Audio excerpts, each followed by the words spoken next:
राधे राधे आप सभी को। आशा करती सभी अच्छे होंगे, सबकी लाइफ अच्छी चल रही होगी। आज हम लेकर आए हैं ऋषि दुर्वासा जी का चरित्र, जिसमें हम देखेंगे दुर्वासा ऋषि और पांडव की कहानी। श्री कृष्ण ने पांडव को श्राप से बचाया। अगर आप चैनल पर पहली बार विजिट कर रहे हैं, प्लीज़ वीडियो को लाइक और चैनल को सब्सक्राइब करना ना भूलें। ऐसी ही वीडियो देखने के लिए तो आइए शुरू करते हैं। पांडवों को हर विपत्ति में श्री कृष्ण की मदद मिलती थी। दुर्योधन ने षड्यंत्र रचा और दुर्वासा ऋषि को उनके 10,000 शिष्यों के साथ पांडवों के पास वनवास में भेजा।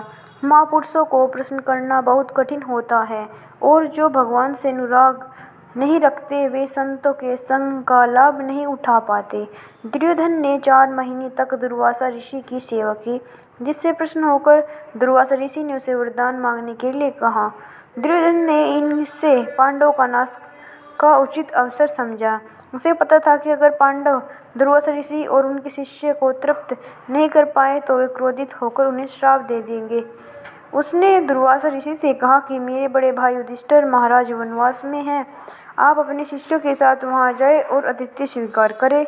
उसने आग्रह किया कि जब द्रौपदी भोजन कर चुकी हो तभी आप वहां जाएं। दुर्वासा ऋषि ने यह प्रस्ताव स्वीकार कर लिया।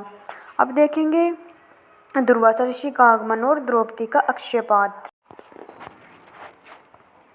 द्रौपदी को सूर्यदेव से अक्षय पात्र प्राप्त हुआ था, जो तब तक असीमित भोजन प्रदान करता था जब तक द्रौपदी स्वयं भोजन न कर ले।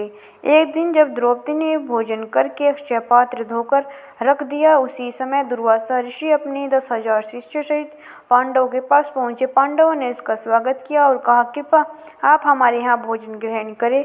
दुर्वासा ऋषि और उनके शिष्य ने न्योता स्वीकार किया और वे भोजन से पहले स्नान करने के लिए यमुना नदी पर चले गए। युधिष्ठिर महाराज ने द्रौपदी से पूछा, क्या आपने भोजन कर लिया है?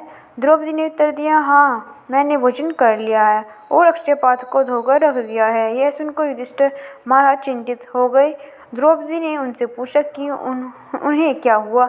युधिष्ठिर महाराज ने कहा, बाहर दुर्वासा ऋषि और उनके 10,000 शिष्य भोजन के लिए आने वाले हैं। अगर वे तृप्त न हुए तो क्रोधित होकर हमें श्राप दे सकते हैं। श्री कृष्ण जी का चमत्कार है। आगे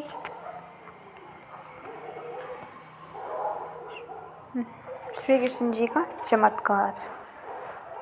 द्रौपदी ने कहा, आप एक पात्र पर इतना विश्वास कर रहे हैं, लेकिन पूरे संसार का पालन करने वाले श्री कृष्ण हमारे साथ हैं।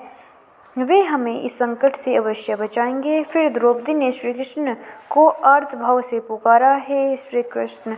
श्री कृष्ण तुरंत ही मुस्कुराते हुए वहां प्रकट हो गए। उन्होंने आते ही कहा, मुझे भूख लगी है, खाना दो। द्रौपदी ने कहा, प्रभु, मैंने आपको इसी समस्या के समाधान के लिए पुकारा है, लेकिन इस समय यह कुछ भी खाने को नहीं है। मैंने अक्षय पात्र को धोकर रख दिया है। श्री कृष्ण ने कहा, पहले मुझे खाने को कुछ दो, बाकी बातें बाद में करेंगे। द्रौपदी ने कहा, प्रभु, मेरे लिए यह सौभाग्य की बात है कि आप मुझसे खाने को मांग रहे हैं, लेकिन यह अब कुछ भी उपलब्ध नहीं है। फिर भी श्री कृष्ण ने उन्हें अक्षय पात्र लाने को कहा। श्री कृष्ण ने उसे धुले हुए अक्षय पात्र से अन्न का एक दाना निकाल लिया। श्री कृष्ण सर्व समर्थ है, वे कुछ भी करने में सक्षम हैं।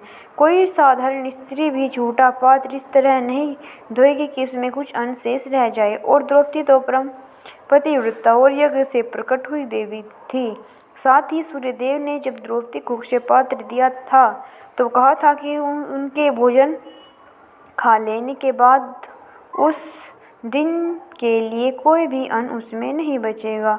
यह सब श्री कृष्ण का एक चमत्कार था जो पांडवों की रक्षा के लिए हुआ। श्री कृष्ण ने वह अन्न का दाना खाया और कहा, इससे तो पूरा विश्व तृप्त हो जाएगा। नेक्स्ट है दुर्वासा ऋषि की तृप्ति और वरदान। जैसे ही श्री कृष्ण ने वह अन्न का दाना खाया, दुर्वासा ऋषि और उनके शिष्य के पेट भर गए उन्होंने फिर भीम से कहा कि जाकर दुर्वासा ऋषि और उनके शिष्य को भोजन के लिए बुला लाओ। भीम गए और दुर्वासा ऋषि से कहा कि आप सबके लिए स्वादिष्ट भोजन तैयार है, कृपया आइए। दुर्वासा ऋषि ने कहा, हम सबका पेट इतना भर गया है कि अब एक घूंट पानी की भी जगह नहीं है। ऋषि ने कहा, मैं तुम्हारी सेवा से प्रसन्न हूँ, कोई वरदान मांगो। भीम ने कहा, दुर्योधन ने आपको जिस भाव से यहाँ भेजा हो वही परिणाम उसे प्राप्त हो। दुर्वासा ऋषि ने कहा, ऐसा ही होगा। हमारा यही वीडियो समाप्त होता है। अगर वीडियो अच्छी लगे प्लीज़ वीडियो को लाइक और चैनल को सब्सक्राइब करना ना भूलें। ऐसी वीडियो देखने के लिए आप सभी को राधे राधे।